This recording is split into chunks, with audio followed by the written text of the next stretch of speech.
हिक दुकानदार हिकु तोतो धारियो जंहिं मिठियूं मिठियूं ॿोलियूं करे संदसि अंदर थे ठारियो। तोतो निहायत होशियार हो, हू इंसाननि वांगुरु समझदार हो। जॾहिं दुकानदार दुकान मां ॿाहिरि वेंदो हो तॾहिं तोतो दुकान ते गोया चौंकी ॾींदो हो। को धारियो दुकान में ईंदो हो त तोतो उनखे का शइ खणणु न ॾींदो हो। हिकु ॾींहुं दुकानदार ॿाहिरि निकिरी वियो त हिकु ॿिली दुकान में घिड़ी आई। ॿिली बि ॿिली हुई, गोया शेर बबर जी भेण हुई। दुकान में केतिरा ई कुआ हुआ, तिन सभिनी खे हुन खाई खपाए छॾियो हो ऐं केतिरनि खे तोते जे अॻियां मारे रही हुई। तोतो इहो हाल ॾिसी दिल जो दिल में ॾकी वियो, ख़ौफ़ खां वठी फतकियो। उन बेख़ुदीअ जे आलम में जीअं उॾरियो तीअं पिंजरो वञी बादामनि जे तेल जे शीशनि खे लॻो, जे सभु किरी भॼी पिया ऐं तेल सां दुकान तर थी वियो। थोरी देर बाद घर खां वापसि उन जो मालिक आयो ऐं दुकान ते अची ॾिसे त दुकान तेल सां भरियो पियो आहे। तोते खे गंजो कयईं ऐं चोट उन जो पटे छॾियईं। तोते पाण सां इहा तादी ॾिसंदे ॻाल्हाइण ऐं ॿोलियूं करण खां माठ खणी कई। बसि पिंजरे जी कुंड में मोह हेठि करे वेही रहियो। हुन जी ख़ुशबयानी ऐं गुहर फशानी बंदि थी वई। इहो हाल ॾिसी संदसि मालिक बि घबराइण लॻो, पंहिंजे कीए ते पछताइण लॻो। तोते सां ॾाढे क़ुर्ब सां ॻाल्हाइण लॻो, हुनखे मिठियूं मिठियूं शयूं खाराइण लॻो, दरवेशनि में ॾोकड़ विराइण लॻो, मगर तोते ॻाल्हाइण खां सफ़ा बस कई हुई। हिकु ॾींहुं हिकिड़ो गंजो फ़क़ीर दुकान ते आयो ऐं मथो उघाड़ो होसि। ख़ैरात लाइ सदा हयईं। तोते जो हुन जो आवाज़ ॿुधो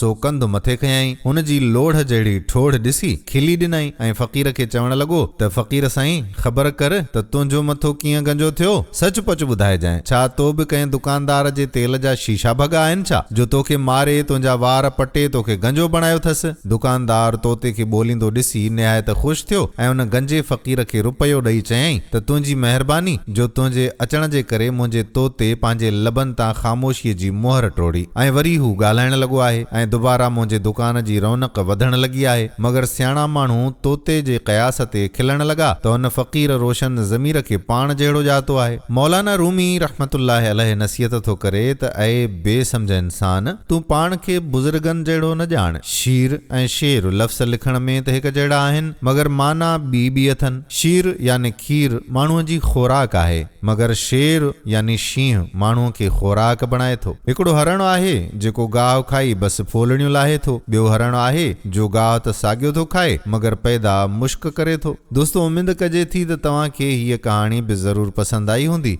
ऐं पंहिंजे दोस्तनि यारनि सां शेयर बि कंदव, उन्हनि खे मेंशन बि ज़रूरु कंदव। ईंदड़ वीडियो ताईं पंहिंजे मेज़बान क़ादिर बख़्श कल्होड़े खे ॾियो इजाज़त। अल्लाह हाफ़िज़।